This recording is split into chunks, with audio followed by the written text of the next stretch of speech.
teníamos que en cuanto al ejercicio de la acción penal, cuando no se ha iniciado el proceso, es decir, este cómputo se empieza a contar desde las fechas ya sean en el cual el delito es cometido, en los delitos en los que hablamos del ejercicio público de la acción. La fecha también para el mismo símil se aplicaba para el ejercicio de los delitos del ejercicio privado, teniéndose la salvedad que en un caso teníamos que no puede ser en una pena menos de 5 años, en los cuales, o en contraposición, en la pena máxima de la privación de la libertad prevista en el tipo. Esto para los de acción pública y para los de acción privada en 6 meses. Y finalmente nos habíamos quedado con la cuestión de la denuncia. Entonces, también habíamos abordado que la denuncia, al inicio de la clase, en una especie de recapitulación, habíamos dado esa definición, reiterando que la denuncia, ¿qué es? No es más que la noticia crímenes. Es la forma en la que la persona que llegue a conocer que se comete o se ha cometido un delito del ejercicio público de la acción, llega y traslada este hecho ante la fiscalía o también lo puede hacer ante el sistema especializado de integral de investigación medicina legal o ciencias forenses o ante el mecanismo competente en materia de tránsito, quienes en su caso remitirán en el plazo de 24 horas de haberse presentado la denuncia a la fiscalía para que se inicie el trámite regular. Entonces, continuando un poco con el desglose, tenemos que, según los requisitos establecidos en nuestra legislación, la denuncia siempre será pública. Los datos para la identificación del denunciante o del procesado en contraposición se guardarán en la reserva para que se ejerza la protección de estas personas. Cuando se presente una denuncia, en el caso de infracciones que afecten a los derechos colectivos o difusos de la naturaleza, esta denuncia podrá ser presentada por cualquier persona. Esto en consideración de justamente los derechos colectivos que se encuentran reconocidos a partir de lo que se ha establecido en la Constitución y de considerar la naturaleza como un sujeto más de derechos, ¿no? Un sujeto que tiene, así como tiene deberes, tiene obligaciones, y en ese sentido, en el buen vivir sustentado, se puede cualquier persona presentar este ejercicio, ¿no? Ustedes recordarán, no es estrictamente el ámbito penal, pero por ejemplo en materia constitucional, un colectivo ambientalista presentó una acción de protección a nombre del río Machángara, en el cual solicitaba que se le dé tratamiento y que se proceda con la descontaminación de sus aguas. En materia penal sucede lo propio, entonces, como vamos a ver más adelante, en lo que respecta a los delitos contra la fauna urbana, cualquier persona podría presentar lo que es en este caso concreto no una denuncia, porque como ya habíamos sido insistentes también ayer en señalar, los delitos contra la fauna urbana están estipulados como delitos de acción privada. Entonces, tenemos adicionalmente que existe, sin perjuicio de que toda persona que conozca sobre el cometimiento de un delito, debería trasladar esta denuncia a la fiscalía. Existen un deber imperioso, existen ciertas personas que por ley y por mandato legal están obligados a hacerlos. Entonces, ¿qué nos establece esto el Código Orgánico Integral Penal? ¿Quiénes son estos sujetos calificados que deberían obrar en ese sentido?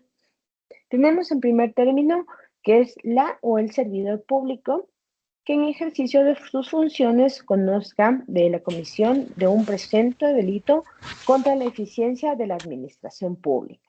Entonces, traspolando un poco este caso a la parte ejemplificativa, sería cualquier servidor público que en su trabajo diario conozca a que otra persona, ya sea su superior o un subalterno de él, esté atentando contra las arcas del Estado, por ejemplo. ¿Cuáles son esos delitos contra la eficiencia de la administración pública? Suelen ser aquellos relacionados con el cohecho, el peculado, la concusión. Dentro de otros de las personas que están obligados y tienen este deber de denunciar son las y los profesionales de la salud que se encuentran en establecimientos ya sea públicos o privados y que conozcan de la comisión de un presunto delito. Cuando los profesionales incurren en ese delito, ¿alguien podría o se le ocurre algún ejemplo?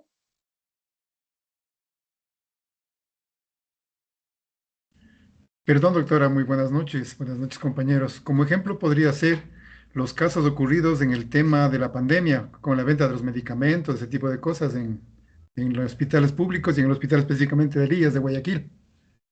Sí, exactamente, perfecto, Marco, ese es un gran ejemplo. Entonces, ¿qué tenemos? Que son profesionales de salud, entonces incluso en este caso, si es que tú quisieras ampararte un poco más, y es un tan buen ejemplo que podría incluso ser objeto del primer punto también, ¿no? Porque es en los casos de los hospitales que como, que es lo que se está investigando de la pandemia y que de lo que ocurrió en Guayaquil, fueron en hospitales públicos, ¿no? Los médicos no dejan de tener esa categoría de servidor público, entonces el ejemplo es perfectamente aplicado tanto para el caso uno como para el caso 2. Entonces, también de este caso tenemos por antonomasia el ejemplo de la chica o de la persona de la mujer, en este caso concretamente, que se practica un legrado, un aborto, y llega a prestar a solicitar los servicios cuando existe alguna complicación en el proceso. Entonces, los colectivos feministas han presentado objeciones porque refieren que esto se debería guardar bajo el secreto profesional.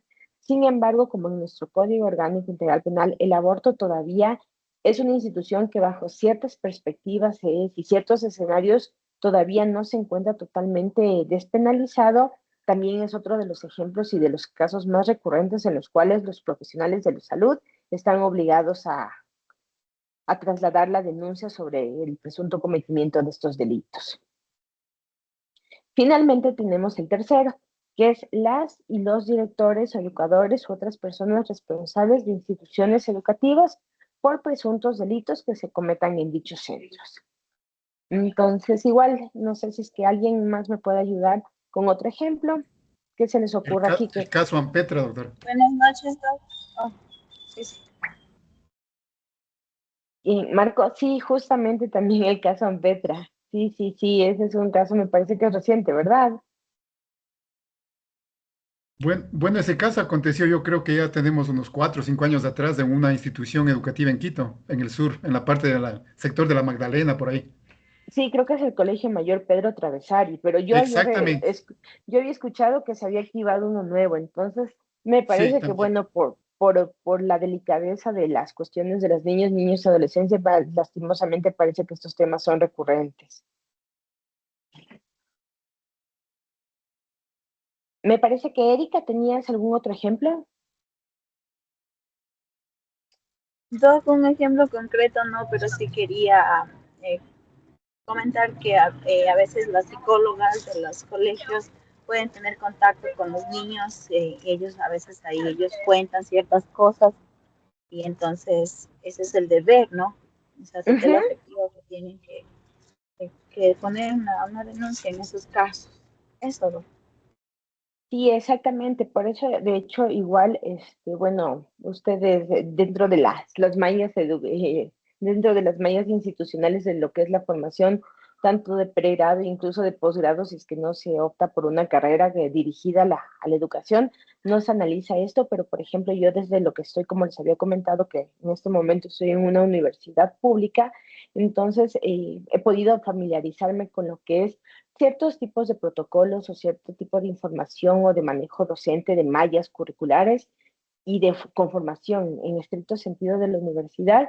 Y dentro de uno de los deberes, tal como dice Erika, está que se encuentre con cada institución educativa, independientemente del nivel, debe contar por obligación legal con un profesional psicológico, independiente del nombre que se le adopte, ya sea profesional encargado de la protección, el Departamento de Bienestar Estudiantil, etc., y que pueda justamente dar alerta. Y más allá de eso, como decía Erika, debería existir o se está trabajando en protocolos con la finalidad de que no solo personas o niños que presenten problemas sean evaluados, sino que esta evaluación sea continua, con miras a poder moverse en el eje de la justicia juvenil preventiva.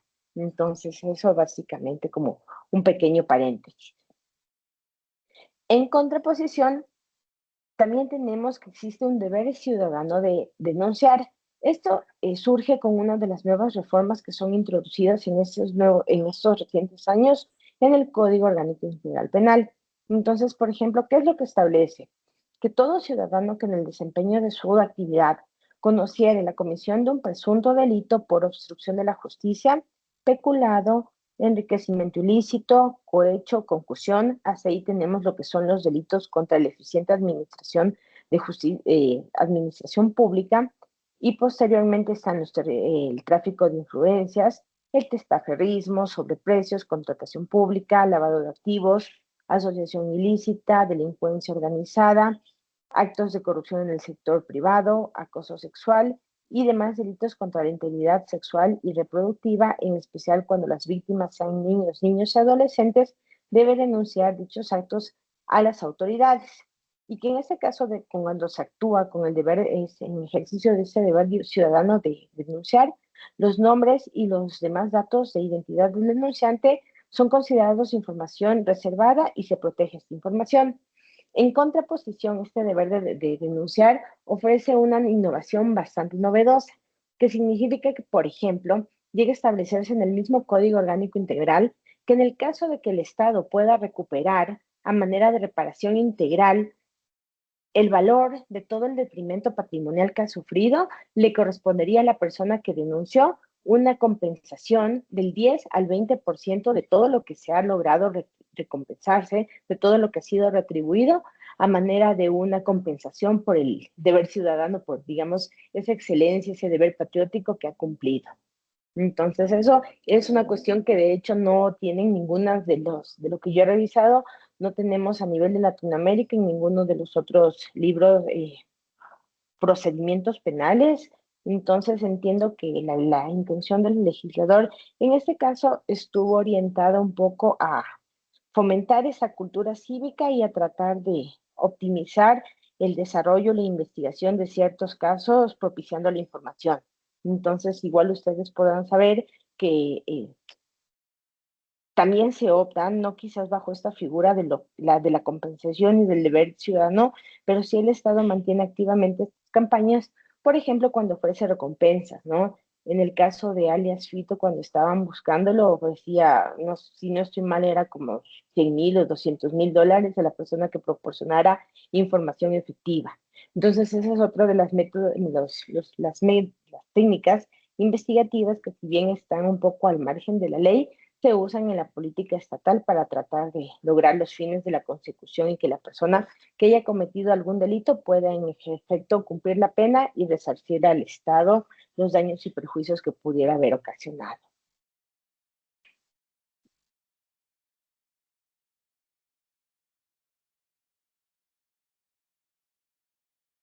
Tenemos a continuación que los requisitos que debe cumplir la denuncia. La denuncia puede ser escrita o puede ser oral. Si se presenta de manera escrita, esta siempre debe ser firmada por la o el denunciante. Si es que el denunciante no supiera firmar o no pudiera hacerlo, debe estampar su huella digital en el formulario de presentación y un testigo firmará por él. En contraposición, en el otro mecanismo permitido para la presentación de la denuncia, que es cuando se la haga de manera verbal, se sienta un acta respectiva a través ya sea del fiscal o del funcionario del sistema especializado para la presentación de esta denuncia y el pie de firma se estampará la huella del denunciante. Si es que no puede, se estampará, perdón, la firma. Y en el caso de que no pueda firmar, se obra conforme se establece en la regla anterior, que es que un testigo firmará por él y se estampará la huella. ¿Esto para qué? Para efectos de responsabilidad, porque como también hemos sido enfáticos, no se puede presentar una denuncia de manera ligera. Y toda presentación, ya sea de una denuncia, de una acusación particular o como veremos más adelante, de una querella, trae la posibilidad de que esta sea determinada o calificada por el juzgador como maliciosa o temeraria. De ahí la necesidad imperiosa de que se cuente y de que se estampe la firma de responsabilidad para tener el consentimiento o saber que la persona lo hizo en ejercicio de su consentimiento y poder ejercer las acciones penales o civiles en el caso correspondiente. También el código es enfático en que dice que si es posible se deben consignar en la denuncia los siguientes datos. Tenemos los nombres y apellidos de la o los autores, cómplices si es que se los conoce, así como de las personas que presenciaron la infracción y que pueden tener un conocimiento de ello. Esto con la finalidad de qué? De que en el caso de recurrirse o de abrirse una etapa de investigación se pueda facilitar esos mecanismos y a las personas que pudieran convertirse en testigos potenciales, primero se les llama a rendir su versión con la finalidad de recabar estos indicios. También se deben consignar, de ser posible, los nombres y apellidos de las víctimas y la determinación de los daños causados. ¿Y esto cuál es la finalidad? Justamente de que si la víctima con posterioridad no decide constituirse en una acusación particular, puede existir una determinación clara y la fiscalía, o en este caso el juzgador, puede llegar a determinar cuál es el valor de la reparación integral por los daños ocasionados y no le dejen indefensión. Finalmente, también están todas las demás indicaciones y circunstancias que puedan conducir a la comprobación de la existencia de la infracción y la identificación de los denunciados. Entonces, estos son datos complementarios que puedan justamente llegar a parecer relevantes en el ejercicio de la investigación.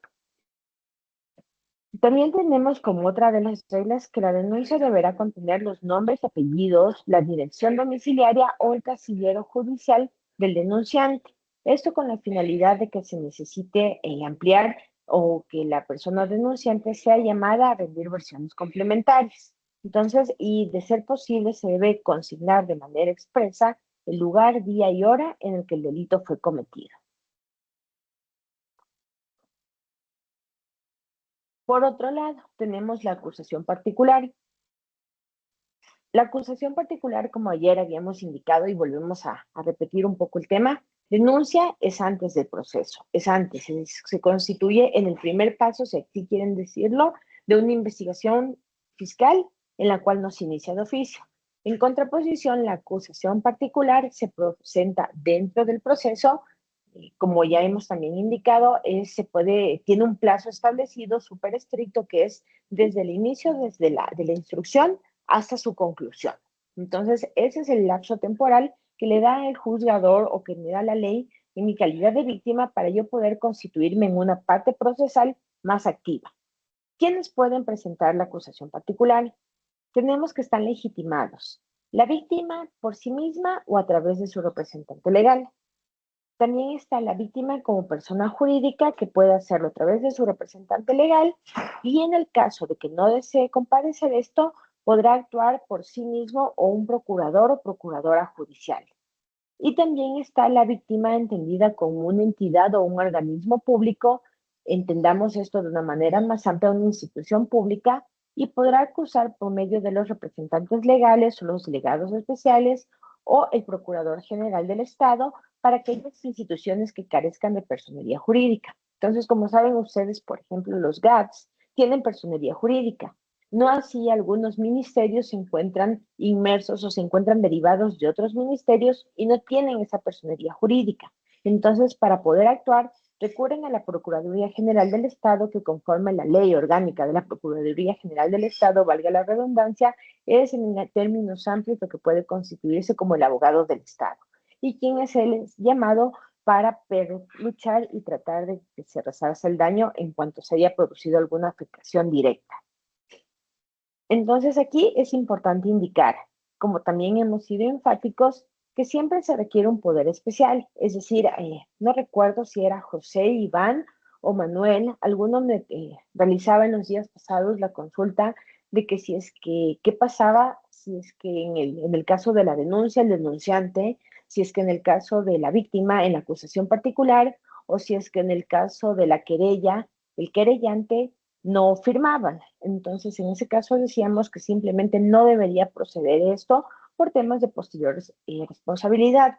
Y en este caso, el artículo 434 y numeral 5 del Código Orgánico Integral Penal nos reafirma esto, siendo enfático que siempre se deben constar las firmas y que en el caso de no poderse realizar por alguna cuestión de que la persona se encuentre fuera del país o alguna otra circunstancia que pueda limitar el ejercicio de realizar esta firma, lo que sí se requiere, se podría dar es un poder especial otorgado ante un notario, pero este poder especial debe ser también bastante reducido.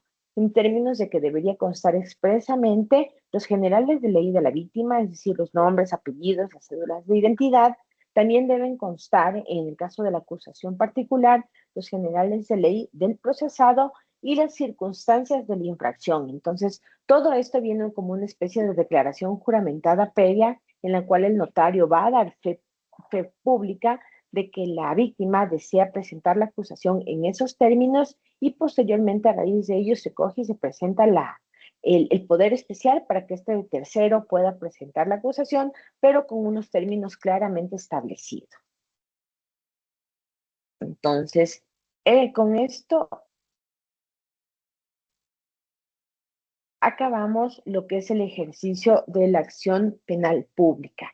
No sé si hasta aquí tiene alguien alguna duda, algún comentario, alguna precisión que desee realizar.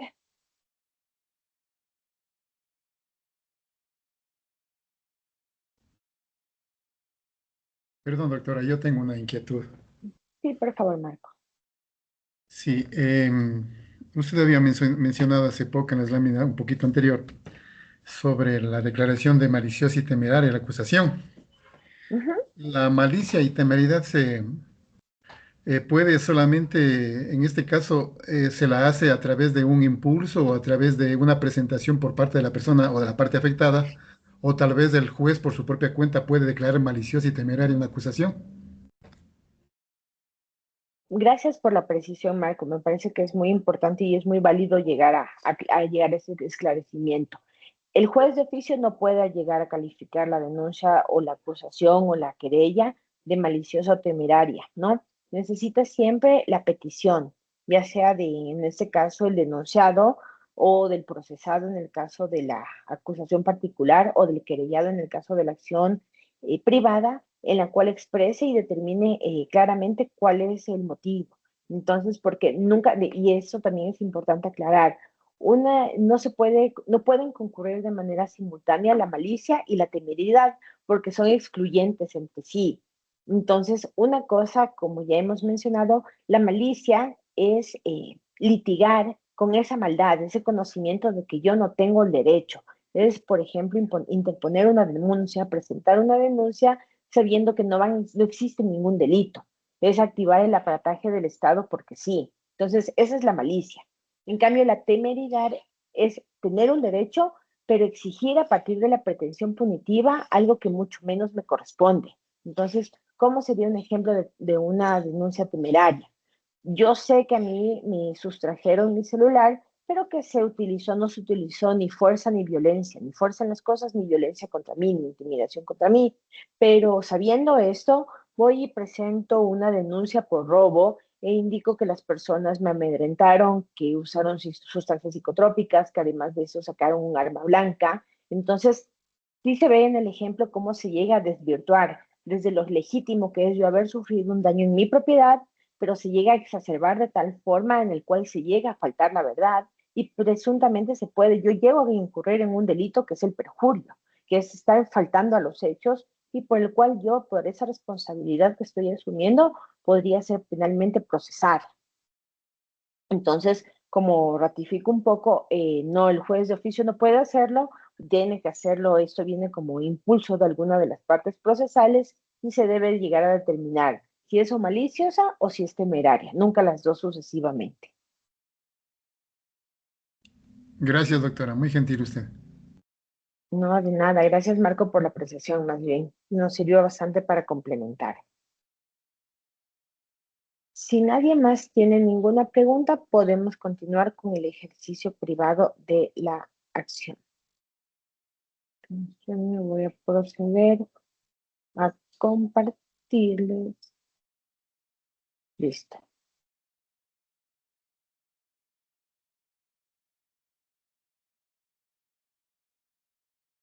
Tenemos el ejercicio de la acción privada. A ver, previo a comenzar, ¿quién me recuerda cuáles son los delitos que son susceptibles del ejercicio de la acción privada?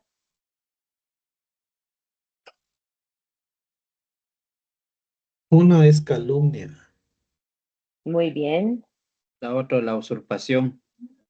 perfecto, el estupro, el perfecto. estupro, El estupro, nos faltan dos más. Contra la Todas las fauna. lesiones que tengan menos de 30 días de incapacidad. Exactamente. Nos falta el uno. Uno Y más. contra las Contra los animales. lesiones de la fauna, no, contra la fauna urbana. Perfecto. Muy bien. Están listísimos para dar el examen complexivo. Ya, entonces vamos a continuar. Entonces, con esas precisiones vamos a ver cómo es el trámite. Entonces tenemos que, sí se está viendo la pantalla, ¿verdad? Sí, doctora. Sí, doctora, Ya. sí se ve. Ya, perfecto. Entonces tenemos que cuando se acusa por el delito del ejercicio privado de la acción, se deberá proponer la querella, por sí o mediante apoderado o apoderado especial ante el juez de garantías penales. Entonces aquí volvemos a recalcar que el tema del apoderado especial es aquella persona, es aquella solemnidad que va a existir y en la cual se consten con todas las garantías y se conste con la firma de responsabilidad y se haga ante el notario público con toda la protocolarización respectiva. Tenemos en segundo término que la querella se presentará por escrito. Aquí, a diferencia de la denuncia, no se puede presentar de manera verbal. La acusación particular tampoco se presenta de manera verbal. Entonces, únicamente la ley me da la posibilidad o esa flexibilidad de que pueda ser de manera oral o escrita en la denuncia. En estos dos otros procesos debe hacerse por escrito necesariamente. En el tercer lugar está que la o el querellante concurre personalmente ante el juez para reconocer su querella. Y en ese reconocimiento de su querella, además expresa lo que es la promesa de formalización. Entonces, esa promesa de formalización, más adelante explicaremos, pero es básicamente una vez que no se pueda acordar o llegar a una conciliación, se llega a expresar, a ratificar el contenido de la querella. En los procesos del ejercicio de la acción privada no se ordenan medidas cautelares, no proceden las medidas cautelares. Y aquí tenemos lo que también ya habíamos dicho, que es que cualquier persona podrá presentar una querella en los casos de delitos de acción privada contra los animales que forman parte de la fauna urbana. Ahora, ¿cuáles son esos delitos que se persiguen por la acción privada? ¿Alguien nos puede ayudar compartiendo, dando lectura para poder desarrollar? Porque bueno, creo que con los 4 anteriores que hemos repetido no tendríamos mayor complejidad, ¿no? El tema de calumnia, ayer lo estudiamos, que es cuando se le acusa a una persona la falsa imputación de un delito. El estupro también ya hemos revisado superficialmente cómo es la configuración normativa y realizamos la diferenciación de cuándo es estupro y cuándo se diferencia con la violación, recalcando que el estupro tiene esta configuración de que es de 14 a 16 años y es cuando se haya concurrido o se haya recurrido el sujeto activo por parte del engaño. Las lesiones se entienden por sí mismas, la usurpación de igual manera no reviste mayor necesidad de análisis si desearían hacerlo y realizar un breve análisis normativo del tipo penal podríamos hacerlo, pero ahora considero que sería importante saber a qué se refieren estos delitos de acción privada contra animales que forman parte del ámbito para el manejo de la fauna urbana. Entonces, ¿quién nos ayuda con la lectura del artículo 249, por favor?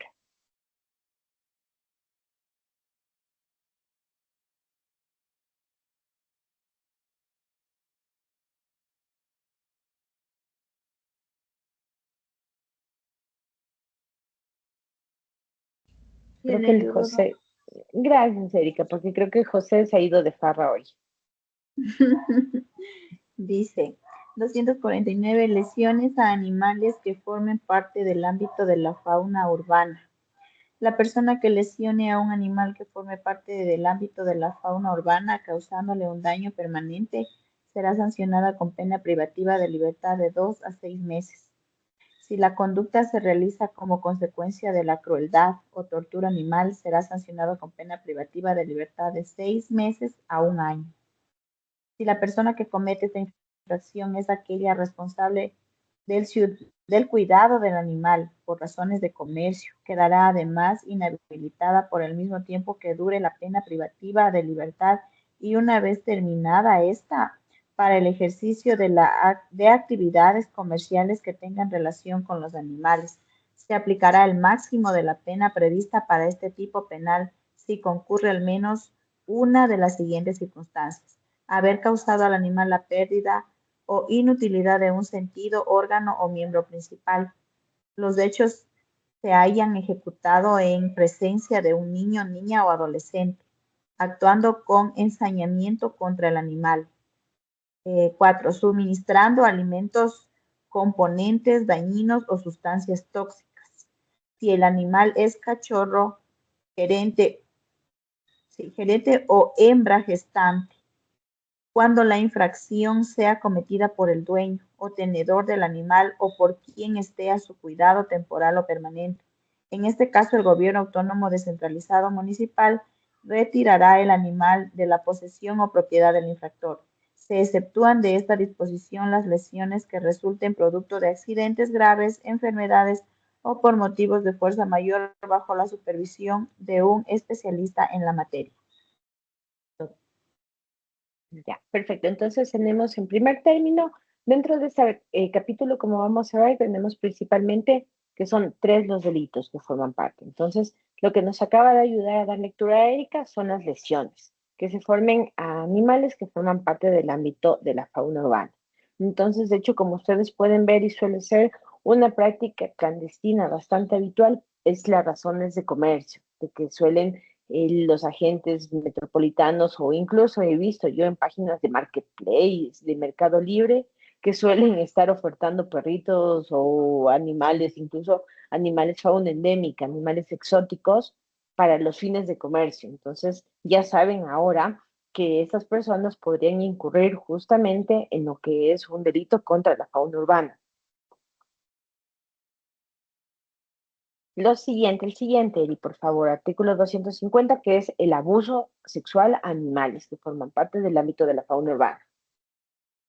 Ya. Abuso sexual a animales que forman parte del ámbito de la fauna urbana. La persona que realice actos de carácter sexual contra un animal que integre la fauna urbana respectiva, lo someta a explotación sexual, lo utilice para actos sexuales propios o de terceros, o lo ponga a disposición de terceros para actos sexuales, será sancionada con pena privativa de libertad de 6 meses a 1 año. Si como consecuencia de esta conducta se produce la muerte del animal, será sancionada con pena privativa de libertad de 1 a 3 años. Gracias, Erika. Entonces, aquí tenemos el siguiente tipo, que es cuando se produzca, ¿no? Cualquier circunstancia tendiente, que tenemos el verbo rector, tenemos el sujeto activo, tenemos los sujetos pasivos, y cómo podría concurrirse la persona, en este caso, en el ejercicio privado de la acción, cómo se incurre en este tipo penal. Entonces, tenemos una primera diferenciación, que son aquellas lesiones, una segunda, que es este abuso sexual, y tenemos por último la conducta de muerte al animal que forma parte del ámbito urbano. Entonces, Ari, si nos ayudas con el 250.1 y el 250.2, que son las peleas. Ya. Perdón, doctora. Disculpe, yo tengo una inquietud. Claro, Marco. Sí, en relación al artículo 249 sobre lesiones a animales que forman parte del ámbito de la fauna urbana, por ejemplo, ¿está también establecido a las personas o laboratorios que utilizan esos animalitos para experimentos? Usted ve que utilizan gatitos, utilizan perritos, utilizan otro tipo de animalitos para realizar sus ensayos en laboratorio. ¿También estaría dentro de eso? Sí, porque verás, si es que no mal no recuerdo, incluso de la lectura, Edith debe tener bastante claro en el artículo, en el código, pero decía es una de las causas para la aplicación máxima de la pena prevista, que es haber causado al animal la pérdida o inutilidad del sentido de alguno de los órganos o miembros principales. ¿Qué es lo que Ujú. sucede? ¿Qué es lo que sucede principalmente? Cuando son utilizados en ese sentido para las pruebas, como son las pruebas químicas, para realizar lo que es cosméticos o fines farmacéuticos, o se pueden lesionar o como veremos más adelante, también pueden dar como resultado la muerte. Entonces podría ser cualquiera de estos dos tipos penales. Gracias, doctor.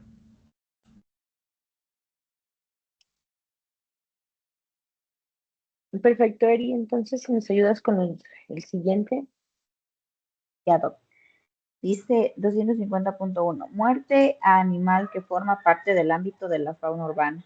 La persona que mate a un animal que forma parte de la fauna urbana será sancionada con pena privativa de libertad de 6 meses a 1 año.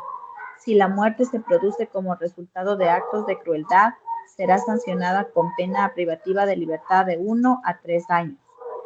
Se impondrá el máximo de la pena si concurre alguna de las siguientes circunstancias. 1.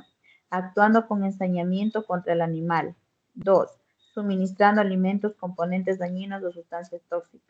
3. Si el animal es cachorro, gerente o hembra gestante. 4. Cuando la infracción sea cometida por el dueño o tenedor del animal o por quien esté a su cuidado temporal o permanente.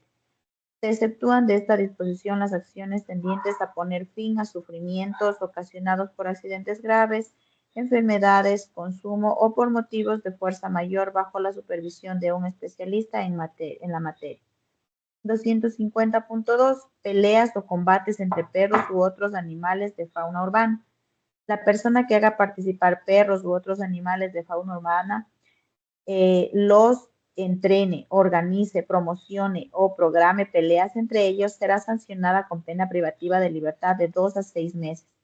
Si producto de la pelea se causa mutilación o lesiones permanentes al animal, será sancionada con una pena privativa de libertad de 6 meses a 1 año. Si producto de la pelea se causa la muerte del animal, será sancionada con pena privativa de libertad de 1 a 3 años. Se exceptúa de esta disposición el caso de espectáculos públicos con animales autorizados mediante consulta popular o aquellos que no tienen como finalidad la muerte del animal y regulados por los gobiernos autónomos municipales y metropolitanos.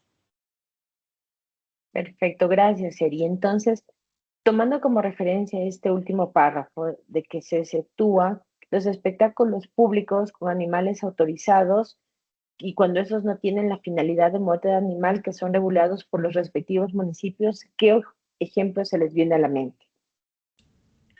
El tema de la consulta popular en las corridas de toros en la ciudad, en el Ecuador.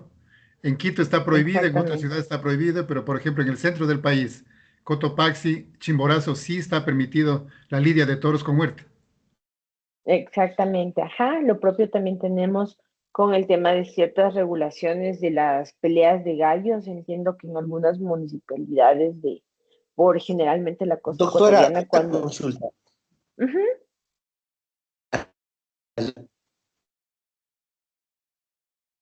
Claro, Iván, dinos, se te está cortando, no sé si soy la que tiene los problemas del audio.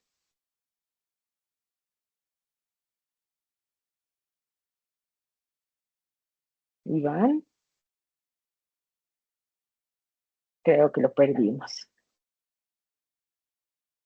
Sí, pero sí, justamente entonces tenemos aquí, y como bien les había indicado y era pertinente la pregunta de Marco, en ese caso, si bien en el Ecuador no se encuentra comprobado o no se ha llegado a tener una noticia sobre el experimento en términos genéticos de los animales, sí tenemos que puede llegar a causar, como decíamos, las lesiones o la muerte, y esos son los tipos penales. De hecho, lo que se buscó y también fue un objeto de apreciación y una de las innovaciones de la LOBA, que es la Ley Orgánica de Bienestar Animal, es que llega a establecer la posibilidad de que se cometan delitos, pero como ustedes saben, por la unidad de materia, en estas cuestiones, la ley no establecía estos delitos, sino que los remite directamente a lo que es el Código Orgánico Integral Penal, y son las disposiciones que justamente nos acaba de ayudar leyendo Erika. Entonces, si es que no aparece Iván con su pregunta, podríamos avanzar. Sí, estimada doctora, Ahí está. iba a preguntar justamente lo de la pelea de gallos, ¿no? Ujú. Pero es que se intercortó un poquito la señal, está un poquito mal mi señal. Claro, entonces, ¿cuál era tu pregunta? De que si era ilegal en ciertos lugares o no, A ver, dependiendo, ¿no? De las consultas. claro, en términos legales tenemos la prohibición expresa que dice que está prohibido y como acabamos de leer el 250.2 intitula peleas o combates entre perros u otros animales de fauna urbana. Entonces, que dice que la persona que haga participar perros u otros animales, los entrene, organice, programe promociones legales, será sancionada.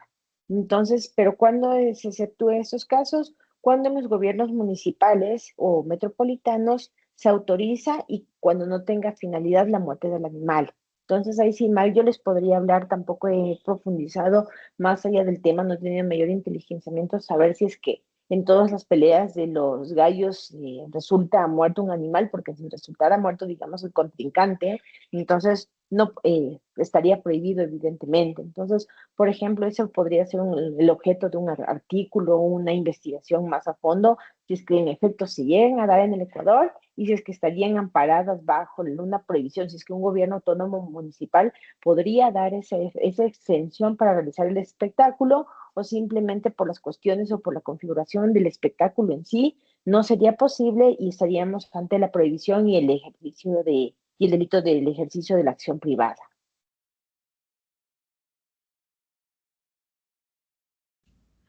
Disculpe, doctora, entonces aquí me nace una interrogante. Si es que la ley expresamente dice que está prohibido la muerte de un animal, en este caso la prohibición expresa de estas faenas de animales, ¿qué pasaría con este caso la consulta? Porque fue consulta popular en la cual se aprobó la lidia de la corrida de toros y con muerte del animal, entonces sería una contraposición a la ley. Exactamente. Bueno, como aquí también tienes la ley, pero dentro de la misma ley te establece la salvedad. Entonces, el artículo expresamente te dice lo siguiente: se exceptúa de esa disposición el caso de espectáculos públicos autorizados mediante consulta popular.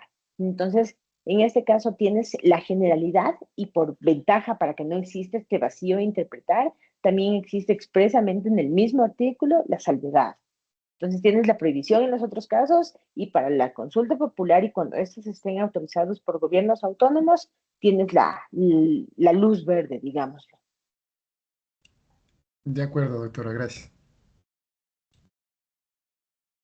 Perfecto. Bien. Entonces, continuemos con el siguiente. Esto de aquí tiene que ver con el trámite. Entonces, ¿cómo se desenvuelve a partir de que una persona presenta la querella en los delitos del ejercicio de la acción privada? Entonces, en primer término, tenemos que se presenta la querella y el juez debe estimar que ésta cumpla con todos los requisitos que estudiamos en la lámina que antecede, es decir, que consten los nombres, los generales de ley, la relación circunstanciada. Entonces, cuando el juez de garantías penales estime que ésta es completa, mandará a calificarla y ordenará la citación. La citación debe ser efectuada como haciendo el parangón que habíamos conversado con las otras materias, con las materias no penales. Esto es a través de boletas o cualquier medio efectivo en el caso en el que se conozca el domicilio físico de la persona o mediante una única boleta cuando se conozca el domicilio judicial, esto es el casillero electrónico, y finalmente cuando no sea posible a través de lo que son las publicaciones en la prensa.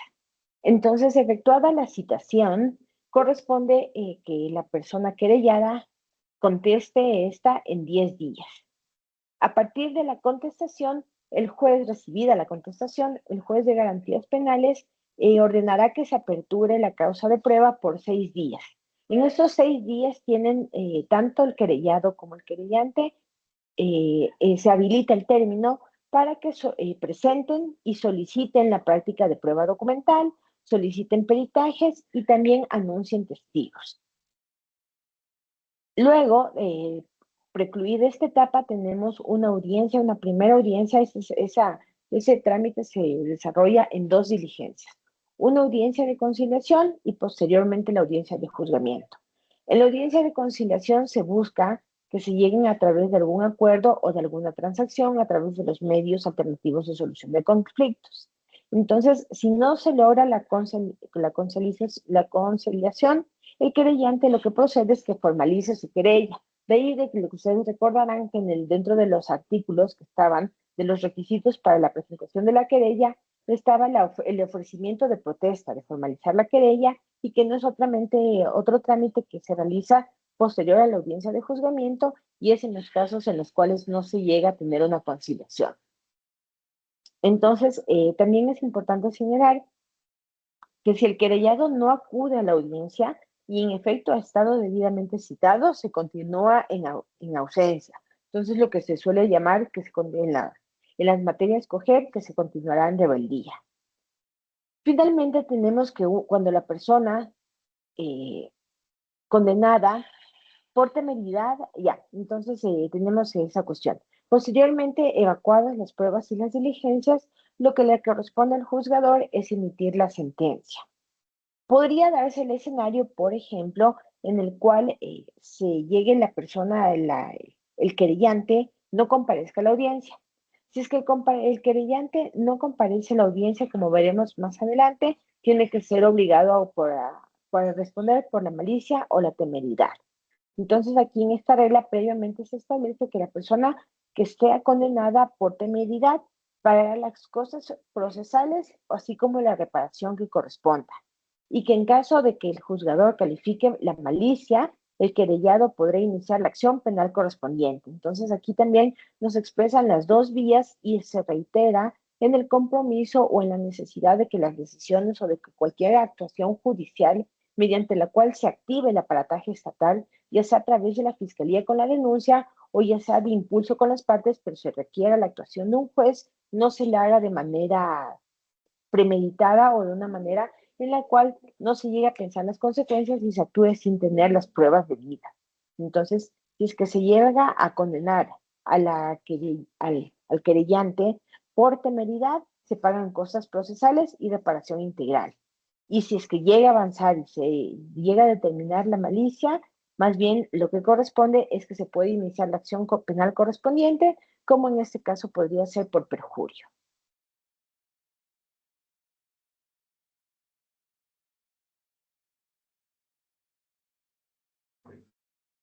Eh, Tengo una consulta, mi estimada doctora. Claro, Iván. Ah, no, Luis, perdón. En el caso de que un animal ataque a una persona y produzca la lesión o muerte de esa persona, eh, ¿cómo se le hace la respectiva denuncia ante el dueño del animal? A ver, en el caso, O le maltraten, o sea, le mataron, o sea, tal vez le mató a la persona y los familiares le maltraten al animal. ya, a ver, verás. En este caso, lo que podría ser, entiendo que penalmente no operaría, a ver, o penalmente no opera contra los dueños del animal. Déjame ver solo para estar seguro alguno de los tipos, porque yo creería que penalmente no podría, quizás administrativamente en el marco del debido cuidado, de la infracción de ordenanzas municipales, sí, pero penalmente me parece que no tenemos un tipo penal. Solo déjame para estar seguro y no.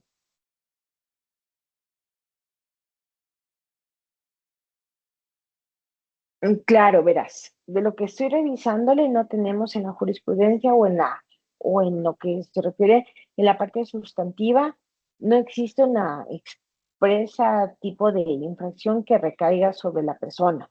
Podría ser alguna cuestión derivada como lesiones causadas por imprudencia, si es que el dueño no ha tomado las precauciones debidas, o podría ser una muerte culposa por la violación del deber objetivo de cuidado. Entonces, pero así expresamente no, más bien lo que yo he sabido es que existen infracciones administrativas y que esas administraciones se tramitan en el municipio y viene con la imposición de una multa y también la responsabilidad civil, que es el pagar la indemnización a la víctima por los daños causados. Pero así en ese sentido, más bien, si es que me dejas de tarea para el día lunes para yo poder buscarte, porque no sabía decirte si es que de lo que yo recuerde, no hemos tenido caso y como el tema de la responsabilidad penal es intuito persona, o sea, recae sobre directamente la persona, tendríamos que ver hasta cuál es el ámbito de responsabilidad de los dueños por la negligencia. Entonces, esa más bien te la debo y el día lunes podríamos conversar más a fondo sobre eso. ¿Qué, doctora? Muchas gracias. Ya, entonces, finalmente, continuando ya para continuar, culminar con el trámite de lo que es el ejercicio privado de la acción, tenemos que los adolescentes como sujetos pasivos de la infracción, en el caso del delito del estupro, debe garantizárseles el derecho a ser escuchados por el juzgador, cuando los querellantes y los querellanos propongan fórmulas de conciliación para terminar el proceso penal. Entonces, ¿En qué se traduce esta regla? Es que cuando un adolescente haya sido víctima, es decir, se le haya ofrecido, haya mantenido relaciones sexuales con el ofrecimiento y con un engaño, debe escuchársele de una manera previa antes de que las personas, los demás, puedan proponer una fórmula de conciliación o de arreglo para terminar el proceso. Es decir, es de aquí que su voluntad llega a ser determinante y se le garantiza el derecho a ser oído. También dentro de este proceso se estima que todo el adolescente debe ser escuchado y se debe de garantizar que la declaración no implique una revictimización en el término de que no deba ser objeto de que se vuelvan a contar los hechos o de que se coloque al adolescente en una posición de subordinación o de confrontación directa con el querellado. Entonces, siempre se debe precautelar por un debido proceso y por el interés superior del mismo. Y finalmente aquí tenemos lo que yo les decía, que si es que si el querellado no asiste, como ya dijimos, puede seguir el proceso en rebeldía. No así si el querellante, que en este caso es quien impulsa la acción privada, no asiste de manera injustificada a la audiencia, el juzgador debe declarar de oficio desierta la causa. Entonces lo hace con los mismos efectos del abandono y esto tampoco obsta que llegue a determinar la malicia o la temeridad. Y también tenemos otra fórmula, ¿no? Como ustedes saben, en la justicia, que no es penal, en las otras materias, operan las causas de abandono. Entonces aquí el legislador ha llegado a reconocer estas y aplicarlas y establecerlas en el Código Orgánico Integral Penal, llegando a determinar que en los casos en los que proceda el ejercicio privado de la acción, esa se entenderá abandonada si el querellante deja de impulsarla por 30 días. Esto contados desde cuándo, desde la última petición o reclamación que presenta el juzgador. Pero existe también la salvedad y cuando se configura esta es en los casos en los cuales por el estado del proceso no se necesite la expresión de voluntad del querellante. Por ejemplo, cuando ya se hayan practicado todas las pruebas, cuando ya no existan documentos pendientes, en suma, cuando simplemente queda la voluntad o quede pendiente la actuación del juez. Entonces, en esos casos, sin perjuicio de que ya han pasado los 30 días, no se podría declarar el abandono del ejercicio privado de la acción. En los demás, cuando se encuentra pendiente y siendo la obligación, al ser este un delito privado, sí podría proceder. Y aquí teníamos la respuesta a lo que nos había formulado Manuel, que era que si es que el juzgador podía de oficio hacerlo. Entonces tenemos la regla expresa que dice que el juzgador declarará abandonada la querella únicamente a petición de la o el querellado. Entonces, con eso se ratifica un poco más el carácter y esa naturaleza especial y excepcional de este método especial o de este mecanismo diferente al procedimiento ordinario que está establecido en el COIP.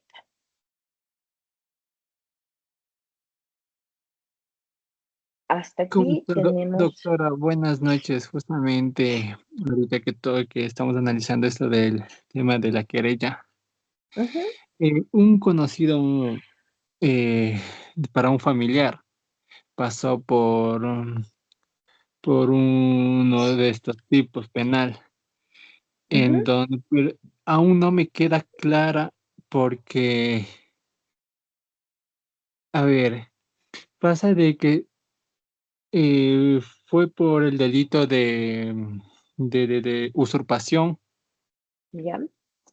En primera instancia, el juez ratifica el estado de inocencia del querellado.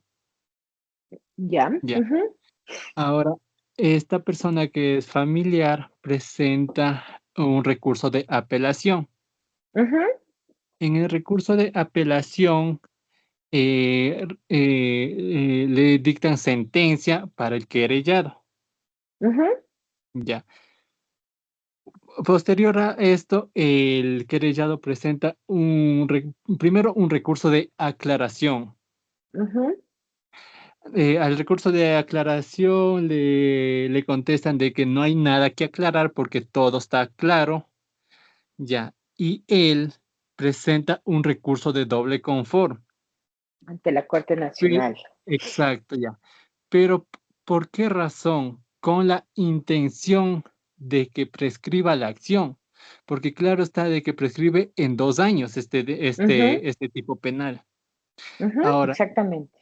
Ya, ahora, ¿qué hubiese pasado si con todas las pruebas, todo de que se cometió el delito, la corte daba paso a que prescriba? Porque, por decir, la acción prescribía hoy y la audiencia tenía para la siguiente semana.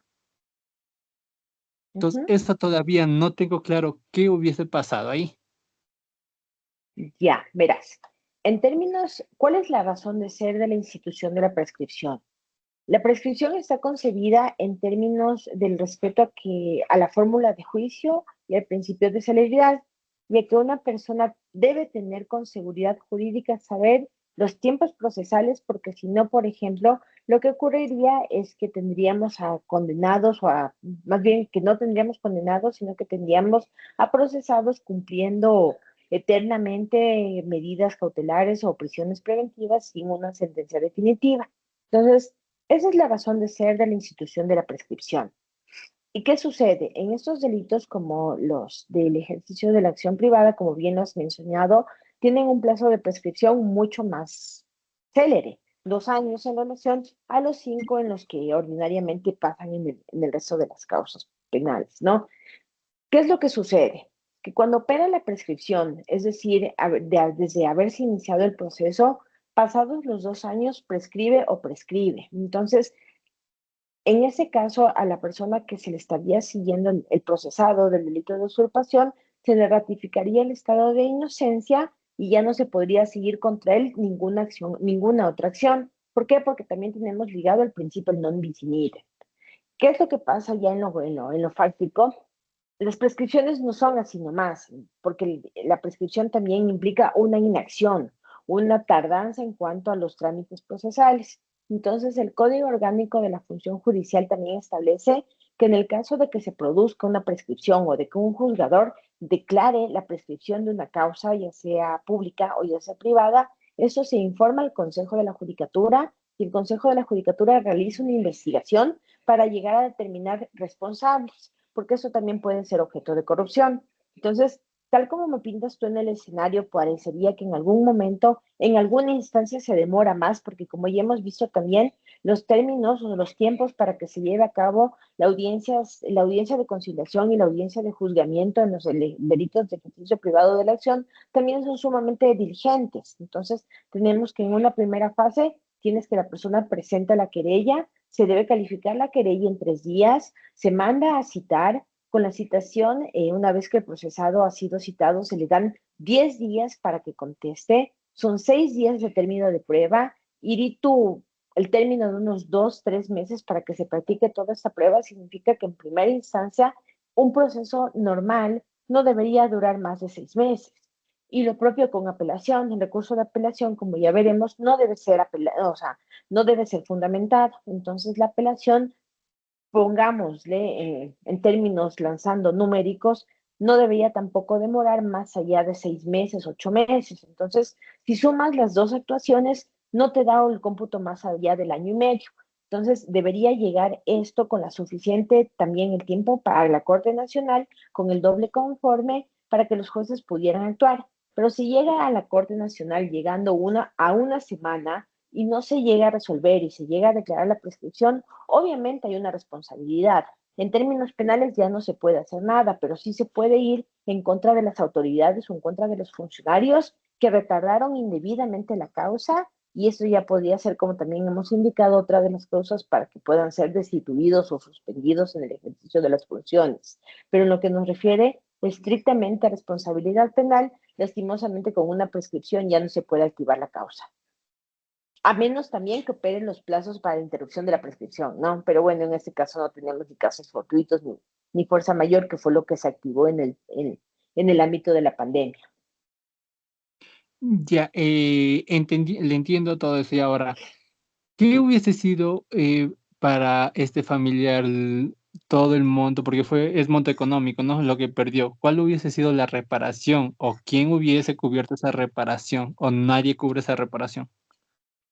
No, ya nadie cubre esa reparación. O sea, en este caso, entiendo, a ver, entiendo que tu familiar era el querellante, ¿verdad? Exactamente. Sí, claro, entonces, o sea, nadie cubre la reparación porque la reparación da paso una vez que existe una persona condenada, un sentenciado. Entonces, en este caso no tienes nadie a quien culpar. Lo que tienes a quien culpar es al Estado y lo máximo que se puede aspirar es el tema de a los juzgadores. Quizás podría seguirse en el marco del derecho administrativo, como habíamos indicado, tienes en el marco, en el derecho administrativo, una acción subjetiva que se puede presentar contra los jueces o contra los servidores o contra los fiscales que se origina del retardo injustificado en la tramitación de causas. Entonces tienes esa acción y quizás por la vía contenciosa administrativa sería la salida, pero contra la persona que le, que le originó el perjuicio en cuanto al despojo ilegítimo de la posesión o la tenencia del dominio del bien inmueble, del usufructo, servidumbre o cualquier derecho sobre el inmueble constituido, entonces no tienes. Simplemente en este caso ya se traspola toda la responsabilidad y nos vamos a otra cancha, que es a la cancha administrativa y es contra las autoridades estatales. Entonces, entendería o consideraría que existe algún vacío legal en estas situaciones, porque eso es lo que iba a pasar, le comento. Pero justamente le comento, ¿qué pasó? Que este señor no había sido la primera vez que hizo eso, sino había Ujú, varias causas por el mismo delito. Entonces, ujú. ¿qué pasó? De que el abogado le presentó un escrito haciendo conocer de todas estas causas. Entonces, analizado esto, la Corte Nacional, gracias a Dios se podría decir, no dio paso a que prescriba. Claro, es que tienes causas para la interrupción de la prescripción. Entonces, ¿cuáles son las causas para la interrupción de la prescripción? Primero es, como ya decíamos, en el caso de que existe un caso fortuito o una fuerza mayor y por ley se suspendan esos términos, que era lo que pasó en la pandemia, ¿no? Que, por ejemplo, como al encontrarse cerrados todos los tribunales, se suspendieron los plazos hasta que se reactivara el servicio.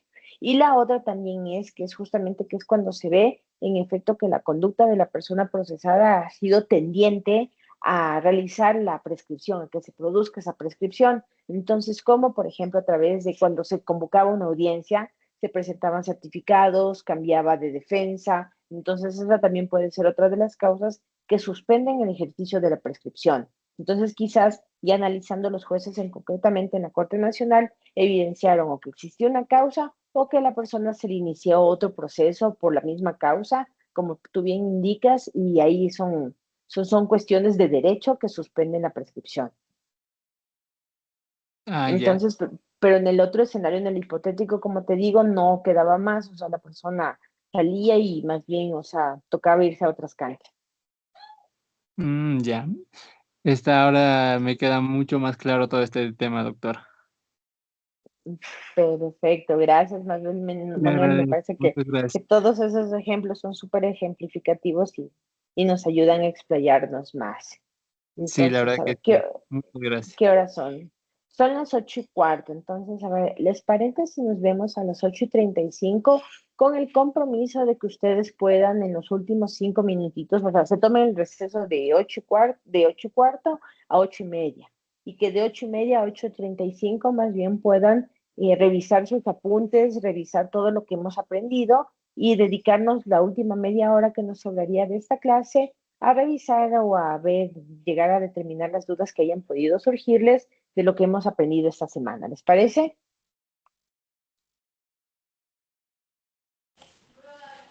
Gracias, doctora. Sí, sí está Ya, bien, doctor. Sí, Perfecto, está doctora. bien, Gracias. doctora. Gracias. ya, perfecto. Entonces nos vemos aquí 8:35. Gracias, doctor.